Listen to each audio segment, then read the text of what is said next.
Olá pessoal, tudo bem com vocês? Muita gente vai fazer um projetinho elétrico ou não tem um projeto elétrico, está tocando, o eletricista ali está desenvolvendo tudo na hora. Eu tenho algumas dicas muito importantes para vocês em relação à divisão dos circuitos na sua instalação elétrica. Algumas regras que são importantes e devem ser seguidas. São regras estabelecidas pela 5410, NBR 5410 de 2008. Então, eu vou mostrar para vocês. São 6 critériozinhos que vão ajudar vocês no dia a dia em uma instalação elétrica quando está relacionado a dividir em quantidade de circuitos. Divisão das instalações. Segundo a NBR 5410, quando vocês forem executar um projeto ou até mesmo executar uma instalação elétrica que não tenha projeto, é importante vocês atentarem ao seguinte: os circuitos independentes devem ser previstos para aparelhos com corrente superior a 10 amperes. Então, o que a norma está querendo dizer aqui? Circuitos até 10 amperes, né, nós devemos ter ali circuitos dedicados a esses tipos de ambientes, como tipo de cargas, como aquecedores de água, fogões e fornos elétricos, né, máquina de lavar, aparelho de aquecimento, né, ou até ar-condicionado. Então, até com corrente nominal superior a 10 amperes.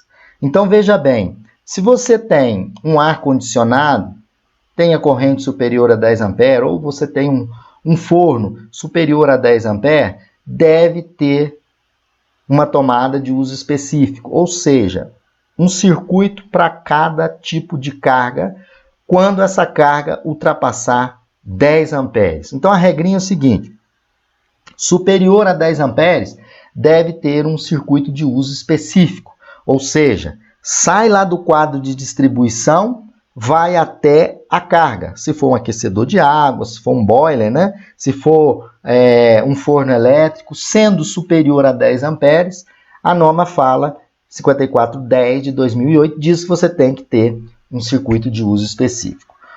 Outro ponto muito importante, quando vocês estiverem fazendo a sua instalação elétrica na sua residência, os circuitos de iluminação eles devem ser separados de circuitos de tomada. Então você vai ter circuitos de iluminação, 1, 2, 3 ou 4 circuitos de iluminação, vai depender do projeto, né? Mas você tem que ter os circuitos de iluminação devem ser separados dos circuitos de tomada. Outro ponto muito importante, eu já falei muito aqui no canal da Universidade da Elétrica, que é o seguinte: cada circuito deverá ter o seu próprio neutro. Então, no quadro de distribuição, você vai ter o barramento do neutro, o barramento do terra. Cada circuito, seja de uso específico ou seja de uso geral ou de iluminação, cada circuito deve ter seu próprio neutro. Então, não posso pegar um neutro e dividir entre 2 circuitos. Então, a norma diz que cada circuito deverá ter o seu próprio condutor de neutro.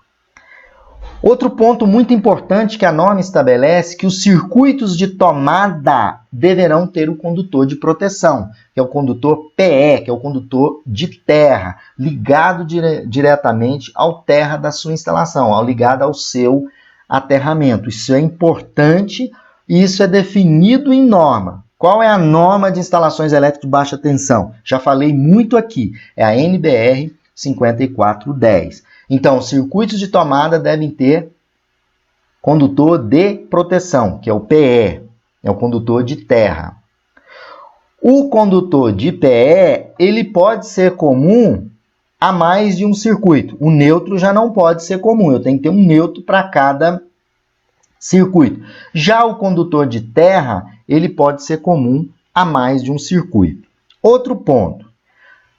Na iluminação, geralmente, a gente não leva o condutor de terra. E a norma estabelece: circuitos de iluminação instalados em áreas com piso molhado, onde o piso for molhado, ou instalado em algumas instalações industriais, também deverão ter o condutor de PE. Então, aonde é na iluminação que eu devo levar o condutor de terra? Em algumas instalações industriais, em locais onde o piso é sempre molhado. Então, essas são algumas regras de divisão das instalações estabelecidas pela NBR 5410.